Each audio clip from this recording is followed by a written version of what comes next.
amigos, ¿cómo están? Bienvenidos a un nuevo episodio más de Vamos Dos que Tres. Estoy muy contenta de tenerlos aquí. Yo soy Adela. Yo soy Steffi, mucho gusto, bienvenidos.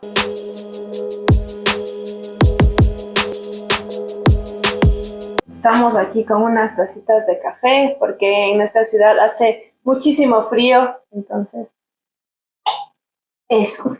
Si te parece bien, Steffi, voy a dar lectura de los comentarios de la gente y de nuestros suscriptores que nos han dejado en nuestro último video. Lester Camacho nos dice: excelente, pequeñas. Las heridas de la infancia se relacionan con nuestro comportamiento adulto. Sí, tienen mucha razón, en realidad. La manera en cómo reaccionamos viene mucho de nuestra infancia. Yo voy a leer el comentario de Leito. Dice: me resuena muchísimo alguna de estas heridas. Gracias, trataré de trabajar en ellas para ser un mejor ser humano. Qué lindo. Sí. Samantha Paz. Bravo. Bravo. Samantha Paz ha comentado: oh, lo adoré, y nos pone un corazón. Gracias a mí. Mucho amor. Te amamos. Y acá dice Stalin: este episodio fue genial. Gracias, Stefa y Ade, por compartir estas valiosas reflexiones. Ya saben que para nosotros es un placer poder hablar desde nuestra experiencia algunas de las cosas que hemos venido trabajando con el tiempo, y espero que siempre les sirva de muchísimo. Y por último, Alejandro García, que nos dice: qué chévere, sigan adelante con su contenido. Éxitos. Gracias. Este frío nos da para hablar sobre un tema súper que está mucho de moda últimamente, porque en redes he visto un gran movimiento sobre lo que vamos a hablar ahorita.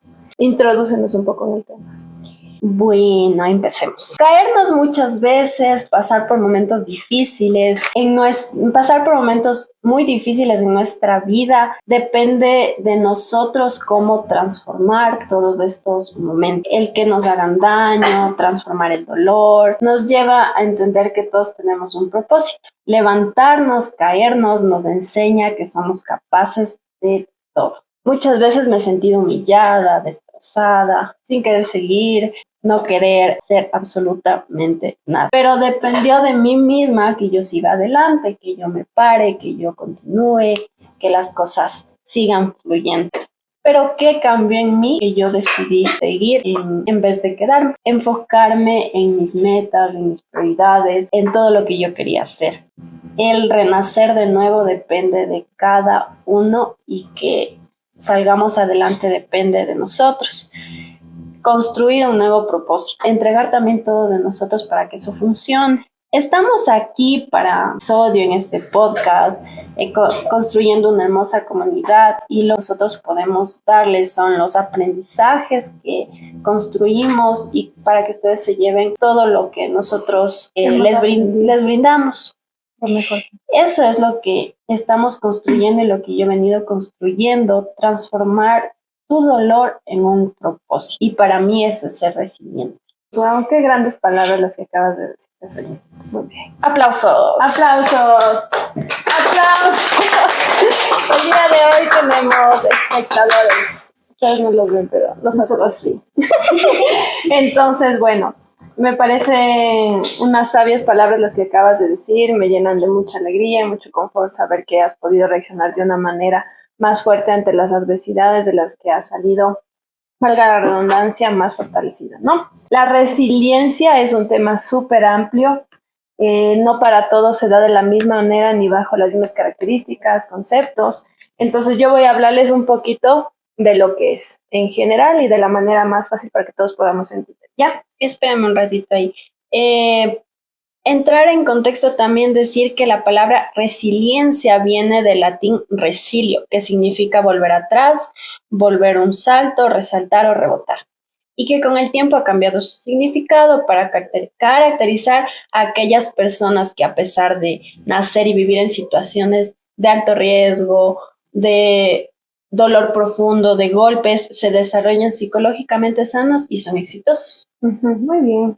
Entonces, la resiliencia es la capacidad de hacer frente a las adversidades que se nos ponen en nuestra vida.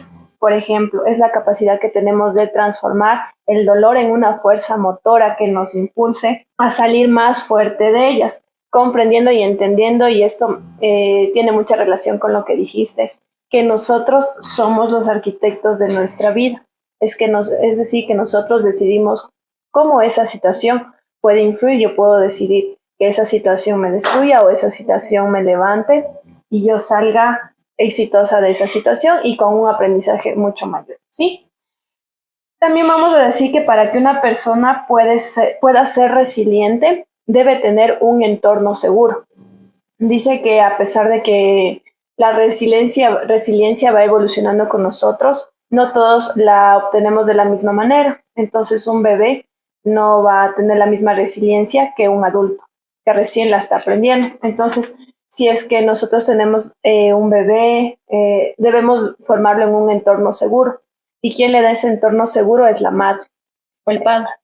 la madre o el padre, pero más probablemente es que ese entorno seguro le genere la madre desde el vientre materno. Entonces, para esto debe estar su madre tranquila durante el embarazo y después del embarazo. Claro, sí es muy fundamental que la madre tienda, bueno, a transmitir todos los sentimientos que tiene al bebé, ¿no es cierto? Exacto, por eso es importante que ella se sienta tranquila, tenga seguridad, tenga confort durante el embarazo. Como estamos hablando de que la resiliencia no es la misma para una persona adulta, para un adolescente y para un niño, vamos a hablar de algunos de los factores que son necesarios para que un niño pueda ser resiliente. El primero es la seguridad y esta se transmite a través de la madre. Es decir, que durante el embarazo y después del embarazo ella debe sentirse segura, debe estar en una zona de confort para que esa seguridad le transmita al niño. Eso también debe ser el entorno en el que él se desarrolla. Por ejemplo, los tíos, los primos, los padres, la abuela, la guardería. Esos dos factores son necesarios para que un niño pueda tener resiliencia. Pero hay dos factores que hacen que esta no se pueda dar y que se vulnerabilice al bebé. El primero es la violencia conyugal, y aunque él no sea parte de esa violencia, indirectamente le afecta lo que él está viendo, escuchando y cómo se están comportando sus padres o su entorno. El siguiente es la precariedad social, y esta es una palabra full fuerte porque es la situación actual en la que muchos viven. La precariedad social es que los padres no están disponibles para sus hijos. ¿De qué manera? Es decir, que los padres trabajan todo el día, que siempre están cansados, que no quieren jugar con sus hijos, que no les dedican tiempo de calidad, y para ellos es que se queden en su casa, que les compran tablets. O sea, no juzgo tampoco, ¿no? Pero es la manera de explicar la precariedad social. Pero dice que existen varias herramientas hoy en día para que tú puedas hacer que esta precariedad social les genere seguridad a tus hijos aunque tú no estés con ellos. Y se la puede hacer mediante una palabra muy específica que es ralentizar. Ralentizar es que los niños aprendan a hacer actividades extracurriculares. Por ejemplo, ya van a la escuela, regresan, que no se queden en sus casas solos o que se queden con la niñera, más bien que les metan a cursos de música, a cursos de natación, que integren el deporte en sus vidas. Todo lo que sea el arte hace que su cerebro se desarrolle de una mejor manera, y esto les va a ayudar en la vida adulta a tomar decisiones si es que tienen algún trauma, algún dolor muy personal, muy fuerte, del que ellos no saben cómo salir.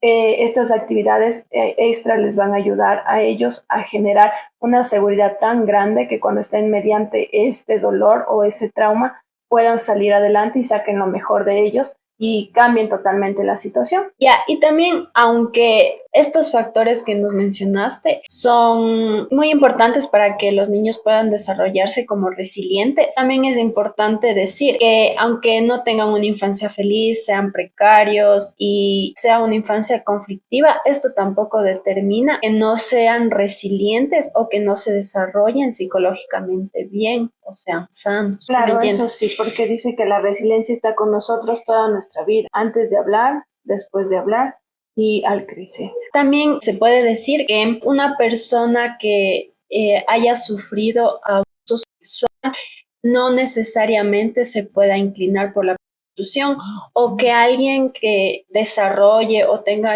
alguna enfermedad mental como la esquizofrenia, el hijo también la pueda desarrollar, no porque estén en medio de estos entornos caóticos, crezcan y ellos también adopten estos patrones, sino que al no adoptarlos también pueden desarrollarse de forma resiliente. Como concepto también se puede dar o decir que la capacidad del desarrollo personal y social, a pesar de que una persona pueda vivir en un contexto que no sea favorable o favorable dependiendo de las experiencias, sean traumáticas o no, es lo que define la personalidad resiliente.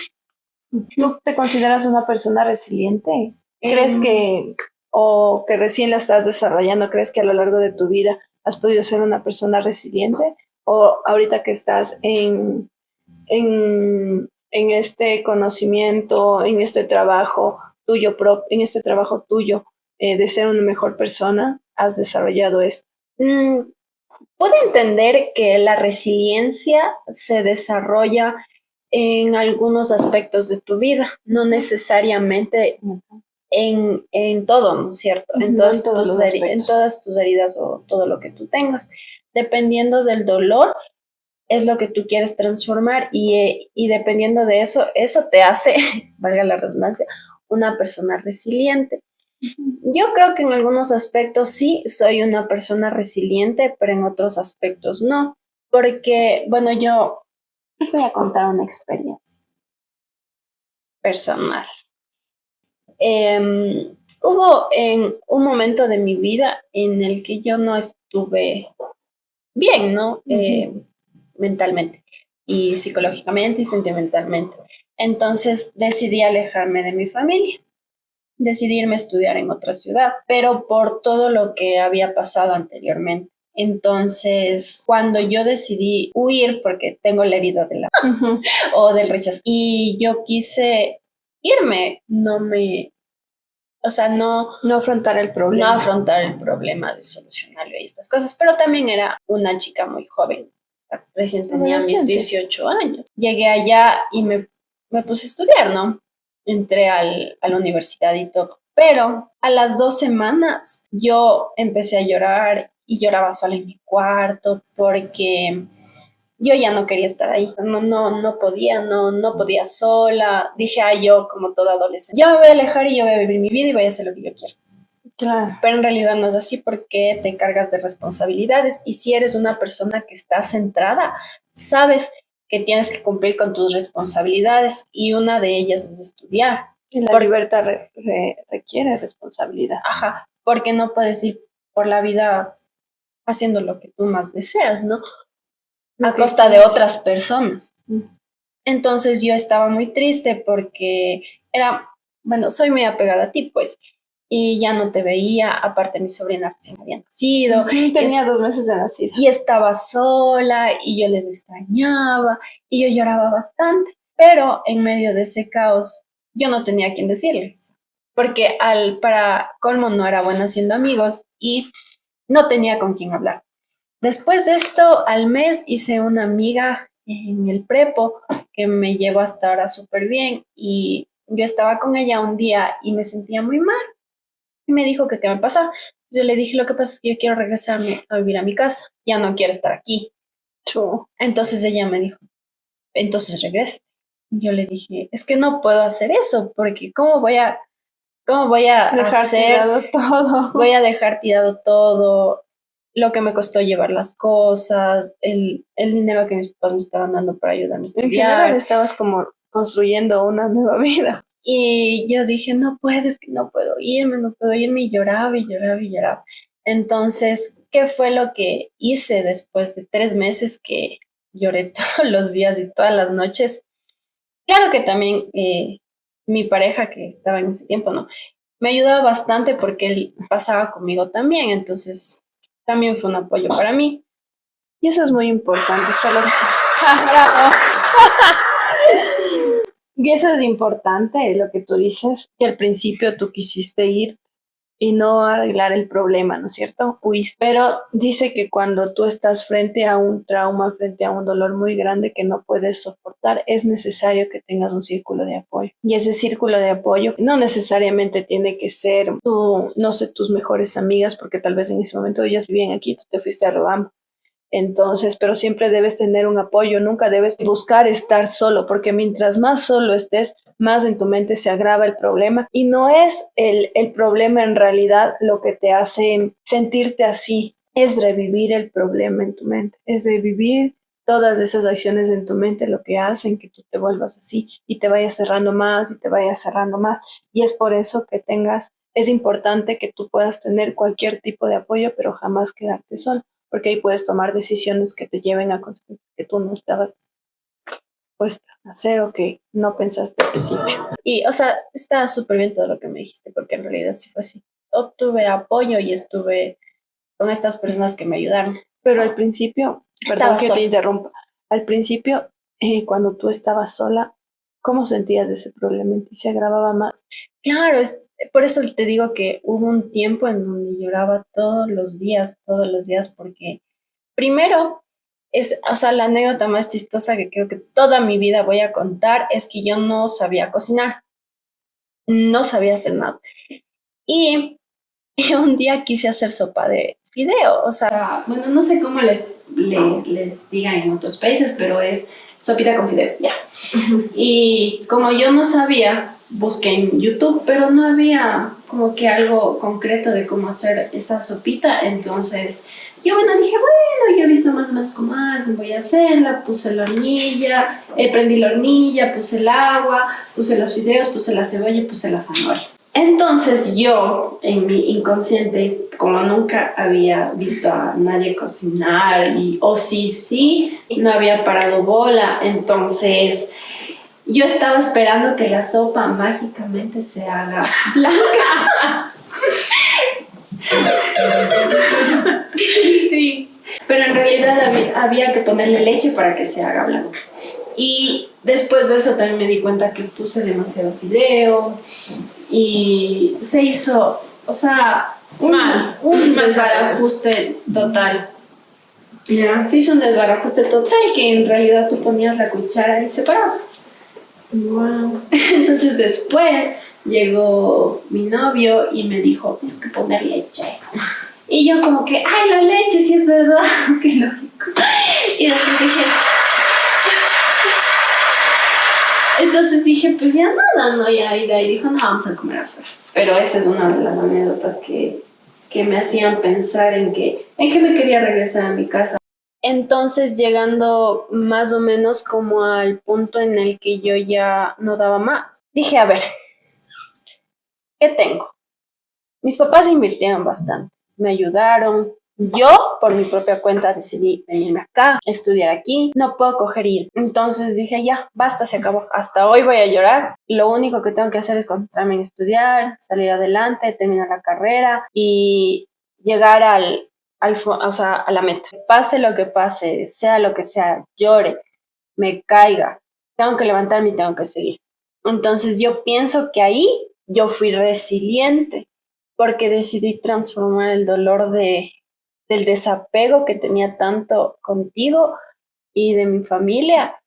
Decidí irme y quedarme sola porque en realidad estaba sola. Yo decidí hacerlo y así fue como después de 6 años me gradué de la universidad y lo pude hacer. Cuando acabé, dije, wow, gracias, no me rendí.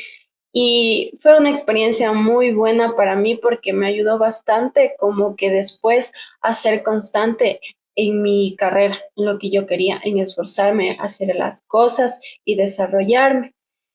Claro que en otros aspectos ya no fui resiliente, pero en ese aspecto que me llevó a que yo me formara y me graduara y sea una profesional, lo transformé. Claro, en situaciones específicas tú puedes ser resiliente, no en todo, sino... Dice que existen, por ejemplo, traumas muy puntuales que pueden hacer que una persona sea resiliente. No siempre, pero estos traumas siempre van a estar. Y de ahí en adelante depende mucho si una persona puede ser o no resiliente. El primero es la muerte de un familiar o de un allegado. El segundo son los abusos sexuales. Estos dos factores son súper importantes para que una persona pueda ser o no resiliente en su vida. Y aunque la resiliencia siempre nos acompaña en el tiempo, o como nos vayamos nosotros desarrollando, es mejor si la resiliencia se la forma desde que nosotros somos niños. Aquí tengo algo anotado, que al iniciar tú un nuevo desarrollo después de este trauma, tú tienes que cumplir con ciertas condiciones para que tú puedas ser resiliente. La primera es la segurización, las relaciones, la recuperación y tu cultura alrededor de quienes te relacionas, de cómo es tu cultura según tu país. Y también existen características, pero aquí viene algo súper importante, que dice que en las características no se puede definir a todos los sujetos porque depende mucho de la construcción de su personalidad. Entonces, por ejemplo, yo me considero una persona resiliente porque en las cosas o en las cosas que me pasan, donde más tengo dolor, donde más hay trauma, donde me ha pasado que hay mucho sufrimiento, yo aprovecho tanto esas oportunidades para sacar mis mejores ideas, para construir nuevos rumbos, nuevos retos, para crear todo lo que pueda. No sé por qué en esas situaciones en las que más alejada de las personas que yo quiero me siento, es donde tengo más oportunidades de generar nuevas cosas. Y es como que a mí ya no se me hace difícil cuando tengo una situación así, transformarla en algo grandioso.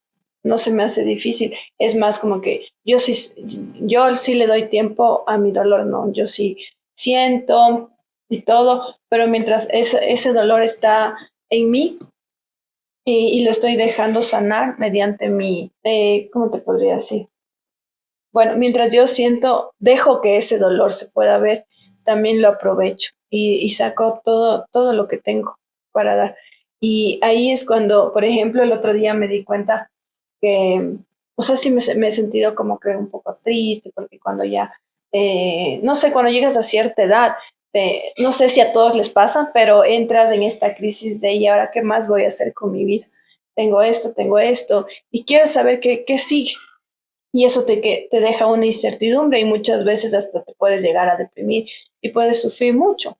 Entonces, el otro día yo estaba dando clases y me doy cuenta que aunque hay cosas que me agobien y que me produzcan muchísimo dolor, muchísima tristeza, yo doy lo mejor de mí en todo lo que soy.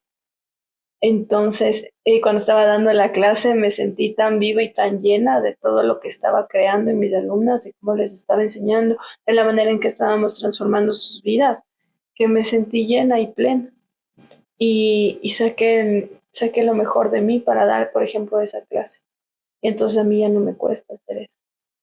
Yo tomo todo eso que tengo, todo ese caos, y lo convierto en un propósito, porque bueno, yo he aprendido que con el tiempo que todo lo que tú hagas debe tener un propósito para ayudar a los demás. Entonces ahora manejo mi vida siendo resiliente y aprovechando todo eso que tengo para servir a los demás. Por eso yo creo que desde niña he aprendido eso, porque no me cuesta. Y en ninguna de mis situaciones de mi vida me ha costado, porque cuando he pasado en serio por grandes problemas, situaciones, es como que solo he seguido. No me he quedado estancada. No me he quedado estancada, he seguido. Entonces eso, siempre estoy viendo, ¿y esto qué me puede ayudar? ¿Qué puedo hacer con esto? ¿Cómo puedo transformar? ¿Cómo puedo crear? ¿Y así?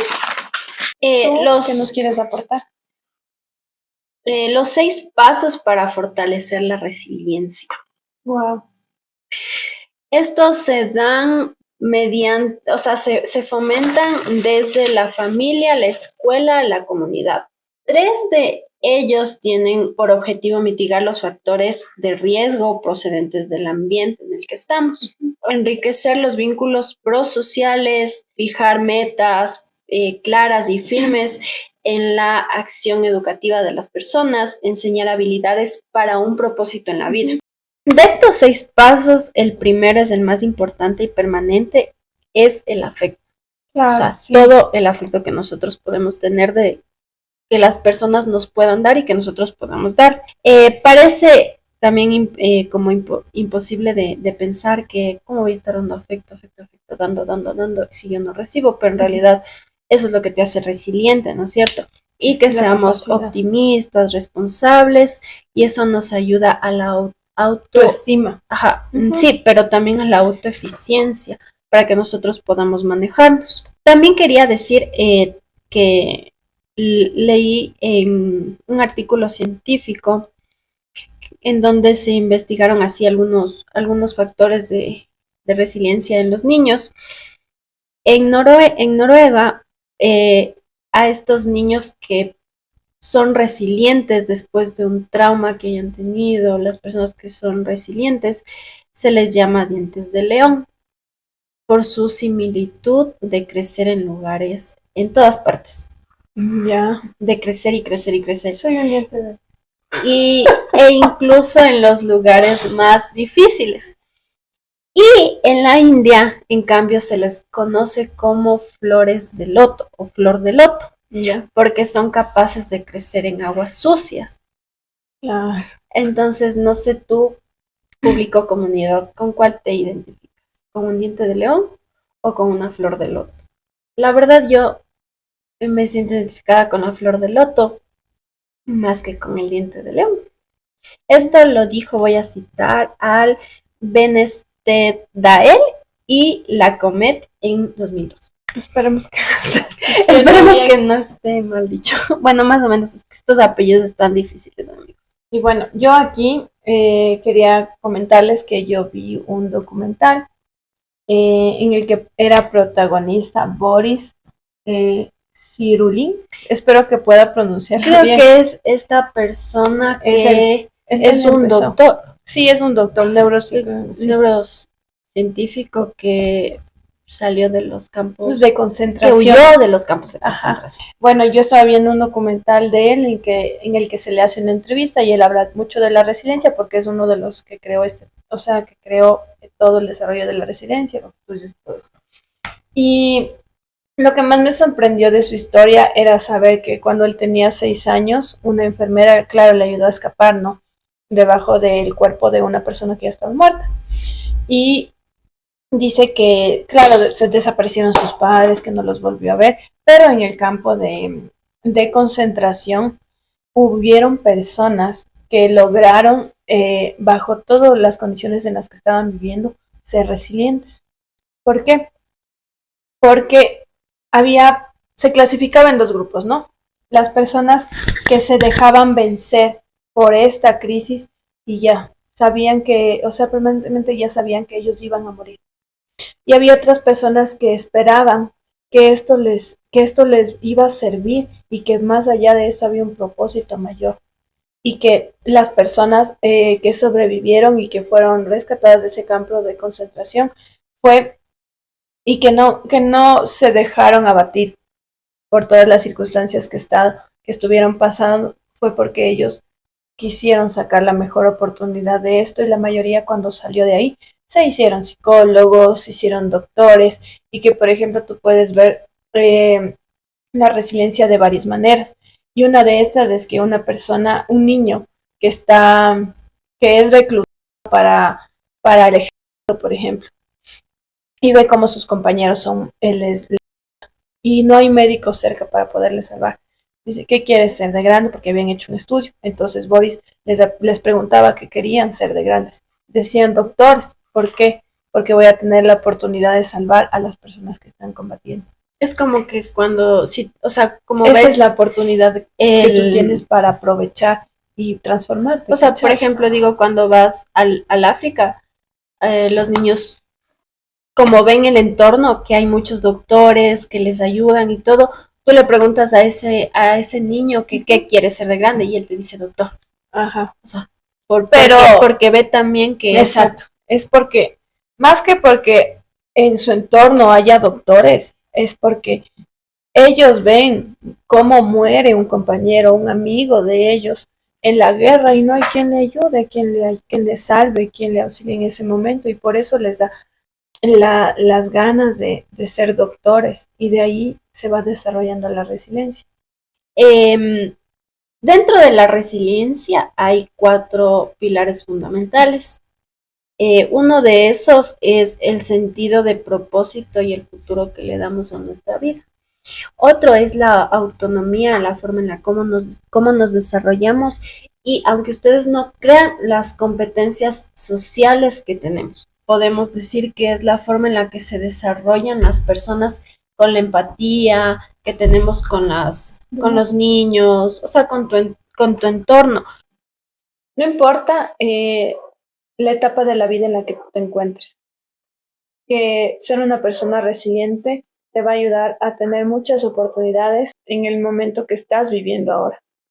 Entonces, que es importante que aunque este no haya sido cultivado desde la niñez de una forma segura por tus padres, tú puedas desarrollar haciendo que tu entorno sea seguro, que si tienes alguna crisis no quieras estar solo. Y no es necesario decirle a esa persona que te está acompañando todo lo que te está pasando. También que es importante que nuestros pequeños tengan actividades extras que les ayuden a desarrollarse de una mejor manera, que son todo lo que tenga que ver con arte y deporte. Dice que, por ejemplo, esto es un dato que leí, que dice que el lóbulo frontal izquierdo de un niño se activa desde los 5 meses en adelante cuando tocan un instrumento. Imagínate cómo puede estar en su desarrollo si toca un instrumento, si lee, si está en clases de baile y cómo el deporte te ayuda, o sea, cómo el deporte ayuda a estos niños, a estas personas adultas a transformarse y a ser totalmente disciplinados en cada una de las áreas de su vida. Y que esto es importante que se pueda cultivar en todas las personas, ¿no? Esta es una frase que me gusta mucho. Y dice que es necesario sembrar semillas de esperanza en el corazón de las personas. De otro modo es imposible cosechar felicidad propia. El dolor es inevitable, el sufrimiento es opcional. No puedes quedarte en el dolor toda tu vida. Esperamos que les haya gustado mucho este episodio. En realidad, creo que nos va a ayudar para saber si eres una persona resiliente o no. Y nada, nos estaremos viendo en el próximo episodio. Déjenos sus comentarios para ver con qué flor se identifican. Nosotros siempre estamos leyendo sus comentarios y atentos a toda la comunidad linda que estamos formando. Y nada. Síganos en nuestras redes sociales, denle like si estás en Spotify, calificanos con 5 estrellitas, comparte, comenta y como siempre lo que nosotros queremos brindarles es un aprendizaje, los queremos mucho y les mandamos besitos. Y nos vemos la próxima. Bye.